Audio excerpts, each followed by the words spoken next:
25th of October, Rabbi Levitt, Gemora.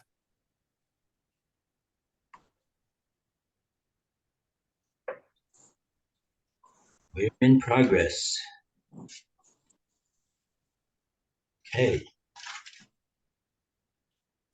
All right. We ready to go? Baba Kama. Kufya Dalit Amid Base. And yesterday we got right up to the Mishnah. Yeah.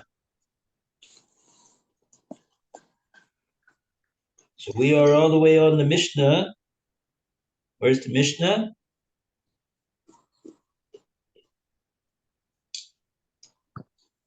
Towards the bottom of the page, about 12 lines up from the bottom, is the Mishnah.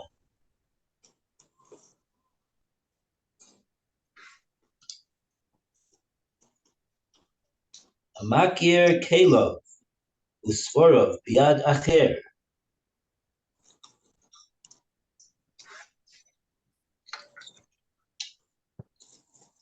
Okay, so we have Lou and Phil.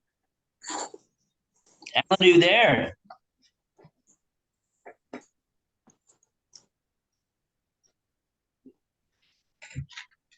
Alan?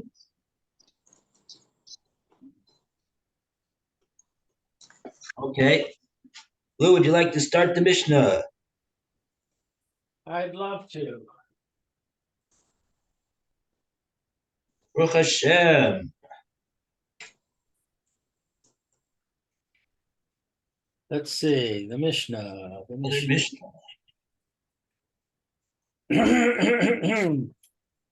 Makir, Kalav, Usefarav, Biyad Acher. He recognizes his utensils and his books in the possession of somebody else. Right. The Yatsa lo shem geneva ba'ir. And he goes out for himself.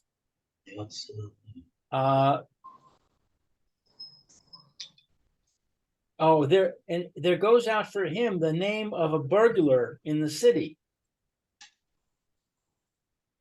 Report of a burglary concerning him was circulated in the city. So he sees somebody else stole his stuff, and they're saying that he stole it.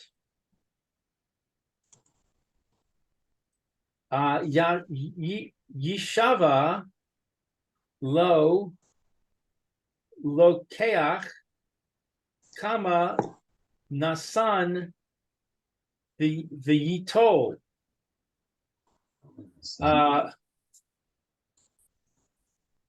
Let's see. The one who purchased it from him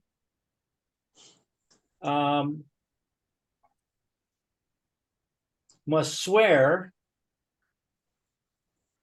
how much he paid for it, and he takes it.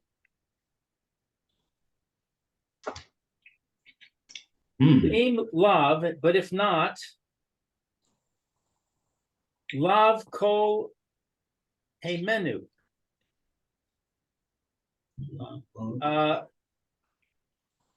He's not believed. Shani Omer Micharan le Acher ule kachan ze heimenu. That I say he sold them to another, and this person purchased them from him.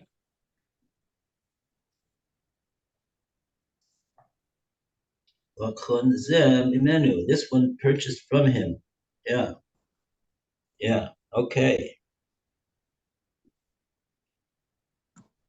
Okay. Well, it's all about him and he and who and you and oh boy, I don't know what's going on. I don't know why the Mishnah can't just say Jew number one and Jew number two. I don't know. I don't know why. I don't know. I really don't know why. It'd be too easy. That would be too easy. Yeah. Yeah. I don't get the interplay between the purchase and the theft. Well, no, Yeah. he sold it to a middleman. The guy bought it from a middleman. That's what's happened along the way. He sold it to a fence. But what So he is the found- beginning when it says he recognizes that his stuff Right. is in somebody else's possession? Right. He saw it in somebody else's house, but that's not the thief. He just saw it. Somebody else had bought it from the robber, sold it to a fence, and this guy bought it from the fence.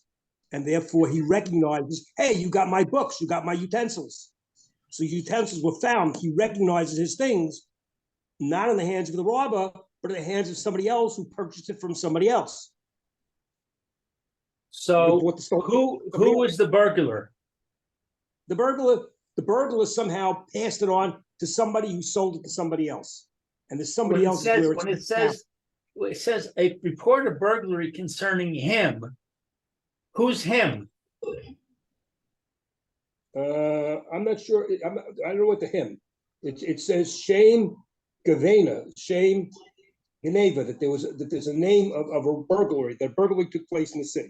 It says Well, let me see- V'yatsa lo, there went out for him. Yeah. Yotzalo is it sounds like it's going on the one who was makir. It says Right. Hamakir, He knows the that it was one stolen. who recognized, and then it says V'yotzalo, and it went out on him. Him would seem to be referring to the. Well, it's got to be one of these two guys. Or maybe it's referring to the one in whose possession it is. It's in right now. That could be, yeah. He wanted the to do. Rashi's saying what this is. The first Rashi of the The Mishnah. neighbor here. The name of that there was a burglary. Sheyotza kol sheganvu kelov. So there it was known. A voice, a report was sent out. Everybody knows that this was stolen. So that there was a report of the theft out there in the public domain. So of course, the question goes, why did the guy there was a report? Did he purchase it before the report or after the report? If he purchased it before the report, now that's the big problem. He knows he purchased stolen goods. Shem Geneba. Sheyotza Kol. Oh, maybe the low means a call went out concerning the makir, concerning the one who recognized these kalim in the hand of someone else. In other words, the Jew number one recognizes his things by Jew number two, and then it says Yotzalo. It went out in regard to him, in regard to Jew number one. It went on in regard to him. Shem Geneva Be'ir. Shem Geneva Be'ir.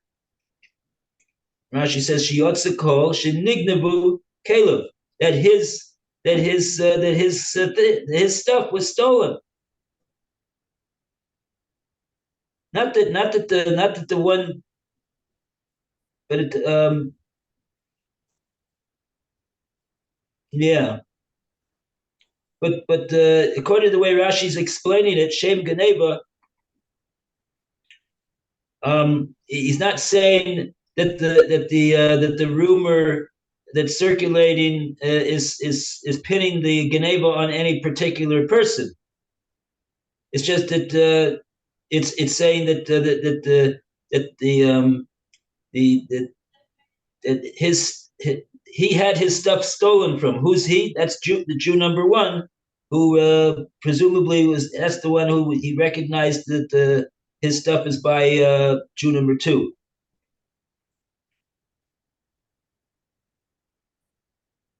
Okay. Yeah. And then the next part of the Mishnah says, Yishaba lo lokeach kamenosa v'yito.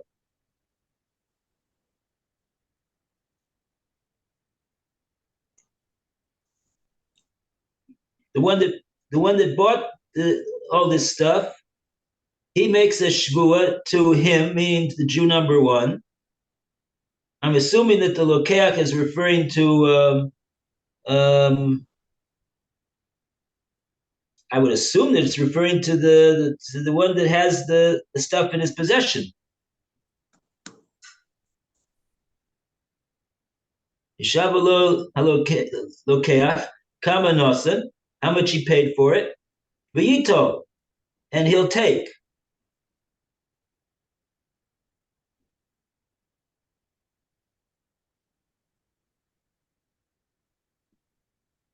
Who's he going to take it? Who's he going to what's take from who?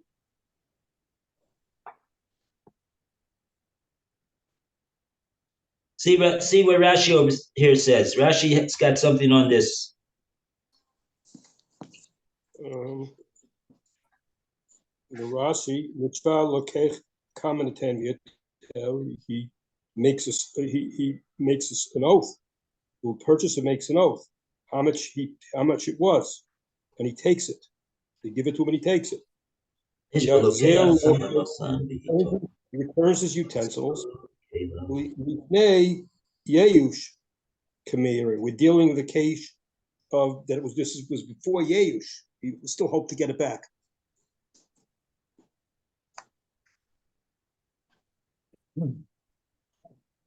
Oh, nishba lokeach kama nosan. So the lokeach who has the stuff, he makes a shvua how much he paid for the stuff, v'yitol, and he takes.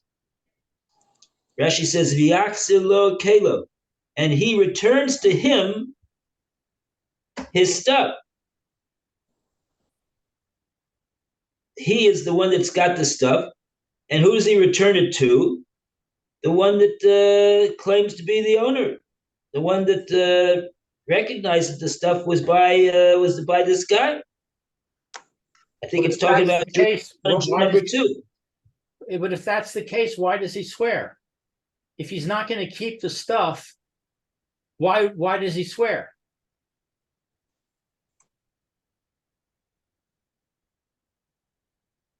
Why does he swear? I mean, presumably he's swearing because that's the proof that it really is his.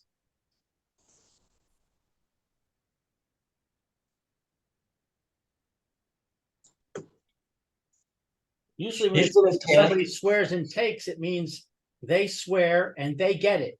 The person who swore is the one who gets it. He's making a shvur how much money he gave to the ganav who sold it to him. Right. And that amount that he swears that he paid, that's the amount that the owner has got to give him, and then the guy will then the buyer that bought it from the ganav, he will give back the stuff to the one that owns it, that the ganav stole it from. So the owner is paying for his own stuff, right?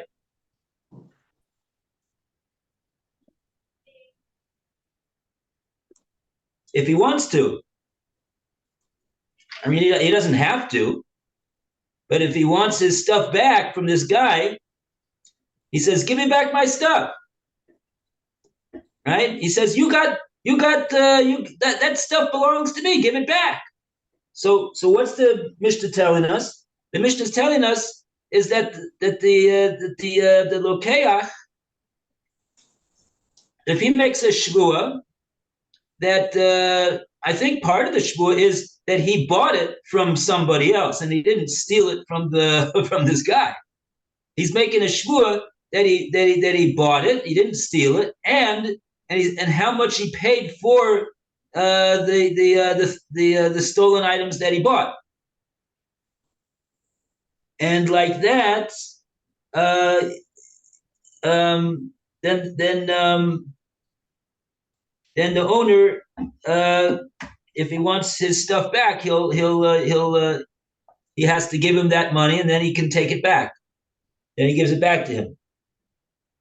But he can't just say that you got stolen. That stuff belongs to me. Give it back to me, and he's got to give it back to him.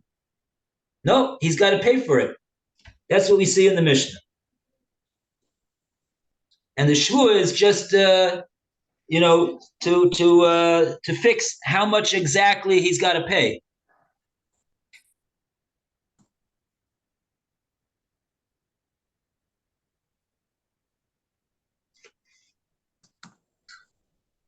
Right? If it wouldn't be a shvua, the guy will say, "Oh, I paid 500,000 for it." So that's he's got to swear how much he paid for it, and like that, the owner can get his stuff back.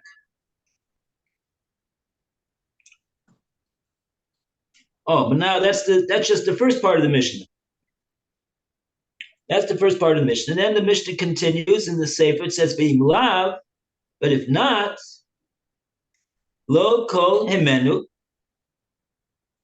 Lo kol himenu. He does not have the koach to just take it from this person who has these things in his possession.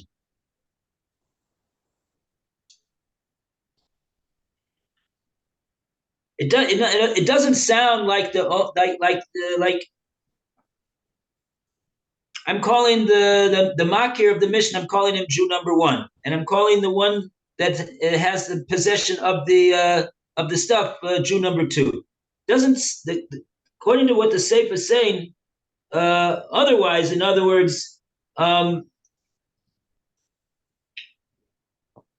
question is, what's the imlav going on? If not, what? It's going to the article is saying the if not's going on if there was not this code, there was not this knowledge that a theft had taken place. Otherwise, if there was no knowledge of theft taking place, how can you say it got stolen from me along the way? It could be something else happened along the way. Okay, so that is, in other words, we're talking about a case where Jew number one has no proof that this stuff was stolen from him. That's his claim. He doesn't have any proof. That's his claim. That's what he's claiming. He's claiming from Jew number two, you got my stuff by you. He doesn't have any proof of it at all. And so what's the whole proof that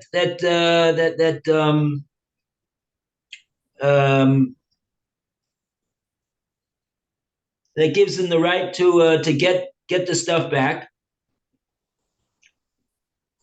The coal. It was yotzalo. If there was a call that went out about Jew number one that there was in fact stuff that was stolen from him.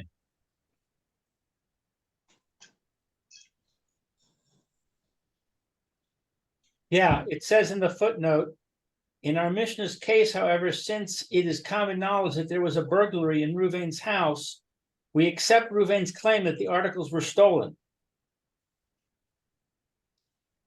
Okay. So in other words, in the absence of this rumor that's circulating in the town, and in the absence of that, lo kol hemenu. Jew number one doesn't have the koach to get the stuff out of this Jew number two that has the stuff.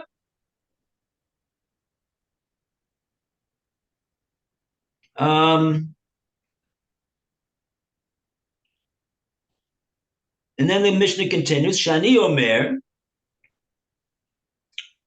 because one could say, the Bezdin could say, we could say, Machron la'acher, v'lo k'lan zeh menu.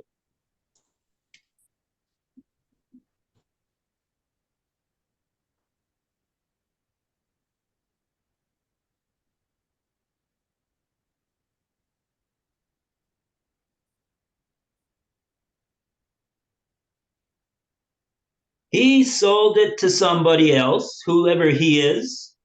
He is Reuven. He is Jew 1.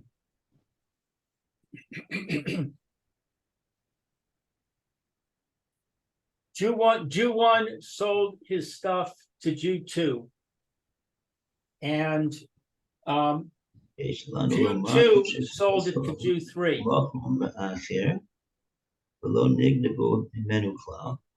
In other words, he's just lying. He's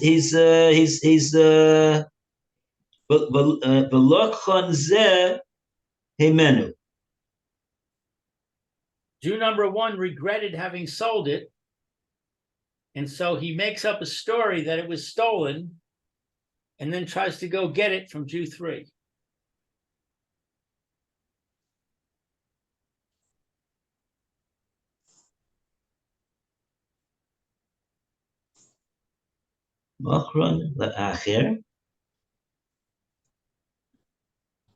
Jew number 1 sold it to Jew number 2,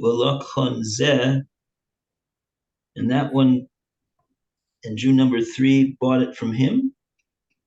Yeah.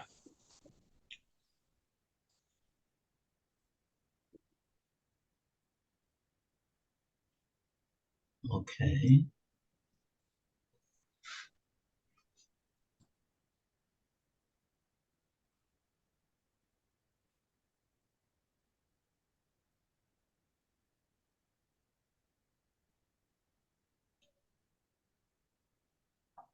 I also have an interesting comment. I don't know where they got that from. Who says this?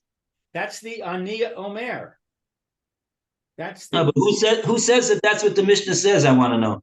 Oh, the Art Scroll footnote says, that is, we assume that Reuven sold these items to someone who subsequently sold them to Shimon.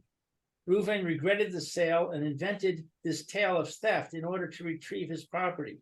Shimon therefore is under no obligation to return the goods, but it doesn't quote anybody. Simple pashut pshat. In other words, what's happening over here is, in the absence of this rumor, who says that anything was stolen? Maybe all that happened was that the Jew number 1 sold it fair and square to Jew number 2, and Jew number 2 sold it to Jew number 3. Right. Because Jew number 1 can't go to Jew number 2 and say, "Give me back my stuff," because he'll say, "What are you, crazy? I bought it from you. Get out of here." That there's nothing to be said over there. But Jew number 3, he doesn't know. Right. So in other words, he doesn't have anything to say. All he can do, Jew number 3, is to say that I bought it from Jew number 2. I don't know what the status of his ownership of the items was. I assumed that he owned the things that he was selling to me. They were in his possession. Possession is 9/10 of the law. So I assumed that he had a garage sale in his house, and when I came over there and I saw something that I liked, and I bought it. So now Jew number 1 comes and says, "Oh, you got my things in your possession." So if there in fact is something that's circulating, that people are saying that there was in fact a burglary in Jew number 1's house, so then what? So then Yishabalo Halokeh. So then Jew number 3 may be forced to. He'll be forced to swear. He'll be forced to swear if he wants to get and then Jew number 1 will have to pay him, and he'll be able to take Jew number 1 will be able to take the items away from Jew number 3. There's a footnote that says, but Jew number 2 knows that. Oh, I see. Right. They both know about one another that he didn't sell it to him. Jew number one knows that he didn't sell it to Jew number three, and Jew number three knows that he didn't sell it to him, and so that gives the rise to the possibility that maybe Jew number one is lying.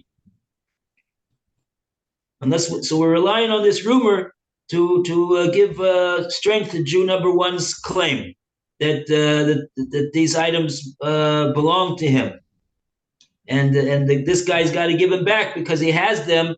He has them unlawfully, really. I think we're only relying on the rumor in the Resha, but not in the Seifa. When it says Shani Omer, I think the implication is that whoever is the author at this point, whoever is speaking when he says Shani Omer, he's saying, I don't believe that stuff about the theft. Right. I believe that Jew number one made it up, and he circulated the rumor.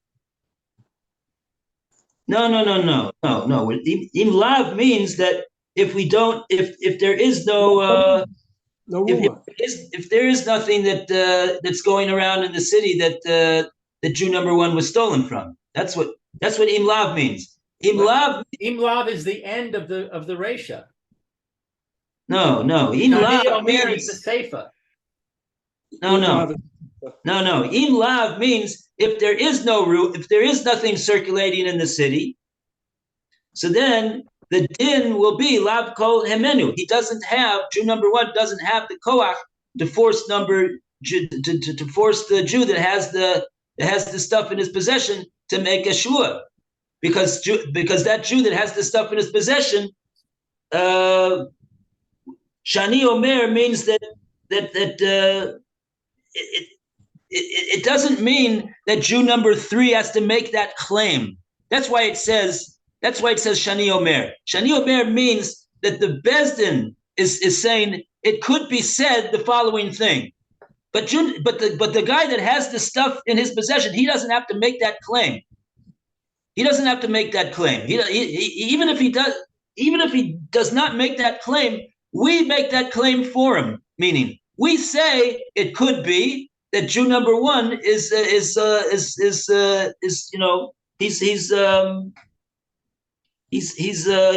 it to somebody else, and now when that person sold it to Jew number three, and Jew number three doesn't know about Jew number one, now Jew number one can now come in and try to take advantage of him, but in other words, he doesn't have that ability.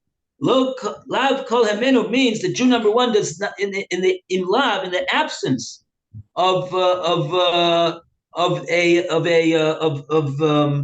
this coal that's circulating in the city that in fact Jew number one was stolen from, and in the absence of that coal, so then lav kol hemenu, then Jew number one does not have this power that we see in the Resha.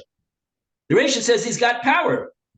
His power is he says, "Oh, I see my stuff by you," and then what do we say? Oh, the guy's got to swear, and he'll pay him for it.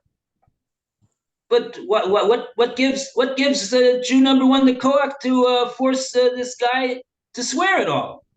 Let the guy say, get out of here. I bought this stuff, and I don't know who you are, and get lost.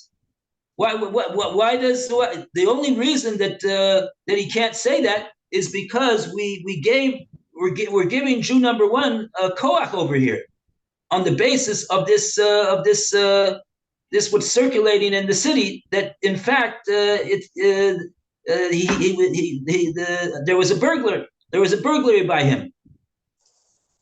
If there'd be no burglary, if we wouldn't have this coal circulating in the town that Jew number one was stolen from, if we wouldn't have that coal going around, so then that's what it says in the Sefer, that the Bezdin will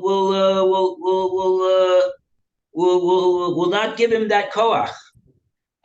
Lav kol hemenu. Okay, let's see what the Gemora says about this. Maybe the Gemora is going to clarify this case more. We have any time? Yes, just put one question on the table. Yeah. Why do we believe the rumor?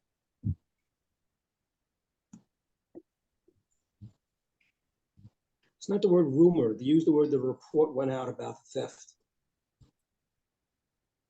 Where the report went out, it's not Why saying. do we believe the word that went out?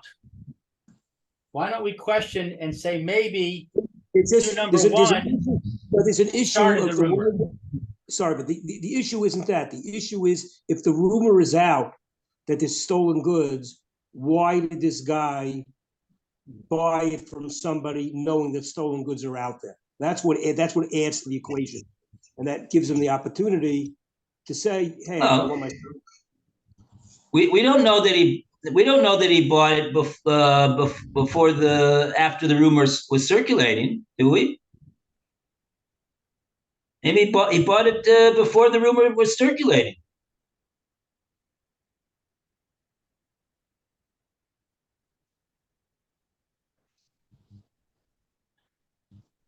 Okay, let's leave my question on the table and read the Gemara and see what we learn. I mean, in other words, there's also it's true. Jew number one, we don't believe him 100%, because you see, if we don't have this call that goes out, we don't accept his word at all. But together with his claim and the call that goes out, so now that does give him a power. That's the equation. So you're asking why do we? You can ask like this. Look, possession is 9/10 of the law, and if you want to take it out from me, you got to bring a raya.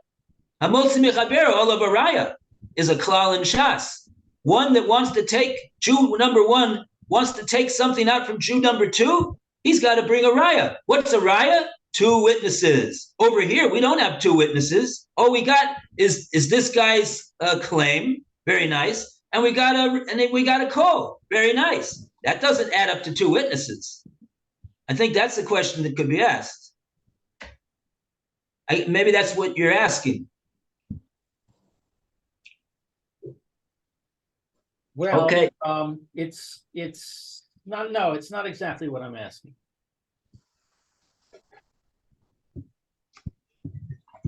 Okay. Okay, but Baruch Hashem, I think now with the help of Art Scroll, we have a understanding of what it is that the Mishnah is talking about. We have the case, at least according to Art Scroll. I don't know if there's other opinions about it, but we'll see. Well, it looks like it fits very well into the words what they're saying. There's another footnote I'd like to read, which is on the issue of the Jew number one having a legitimate claim. It says, in fact, the owner does have a legal claim against the buyer, as long as the owner has not the spirit of recovering his stolen goods. Anyone holding on to them is effectively depriving him of them and must therefore be considered a thief, although he did not actually steal them, but innocently purchased them from the marketplace.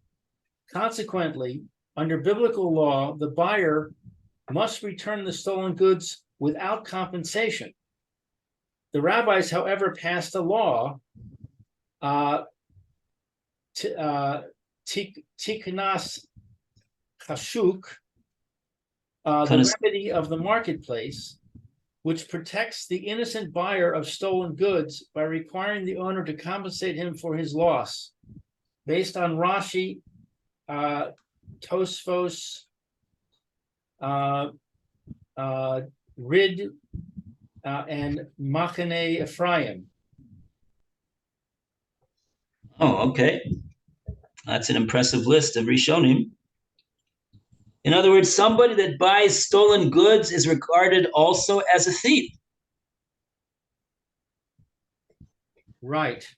He's regarded as a thief in at least maybe you won't say he's in violation of the Torah prohibition of don't thieve, but he's got a halachic categorization on him that he's got to return it to the one that owns it. The question, though, is where do we see that Jew number one has proven that he owns these things? Who says that they belong to him at all? Such that this guy is saying that this guy is going to be a thief. Let him prove that those things belong to him. Well, maybe that's the presumption that he did prove it. Maybe presumption is that he does have witnesses.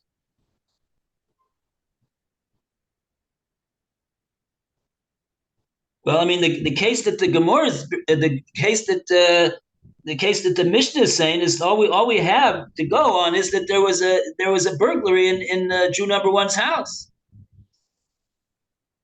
It's not it's far from proof, as you I think you were pointing out. It's far from conclusive proof that he was in fact stolen from. Okay.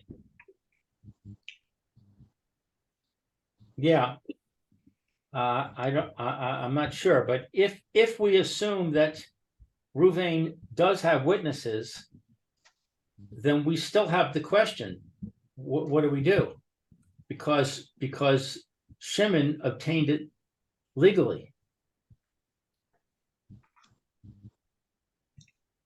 What again? Even if we assume that Ruvain has witnesses, there's still a question of what to do, because the buyer was innocent. He thought it was he bought it in the marketplace. He thought everything was okay. So that's yeah. So now what do you do? According to the Derisa, he's got a forfeit. Right. But apparently the rabbis came along and said, we're not gonna allow that. We're gonna protect the innocent buyer. Yeah, because otherwise you don't have any marketplace. Nobody will buy anything. They'll say, I'm afraid to buy it because maybe the owner's going to come tomorrow and say that this item that I bought was stolen from him. Right. So there's no way to have a marketplace unless we do like this.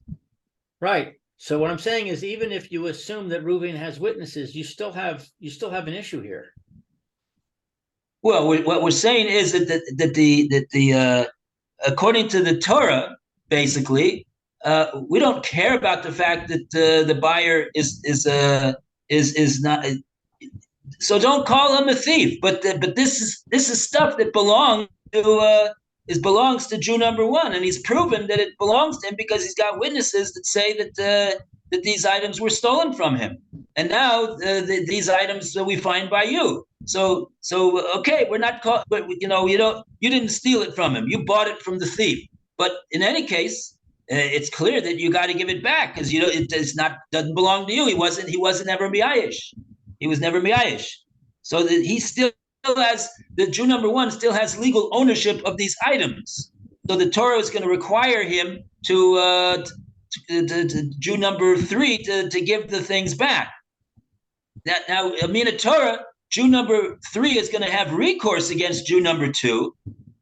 He'll certainly be able to now go into Bezdin and say, Jew number two sold me these things that were stolen items, and the Bezdin will make Jew number two pay Jew number three for the items. But still, the Rabbanan came in and said that's not good enough to have a marketplace. We can't have a marketplace like that.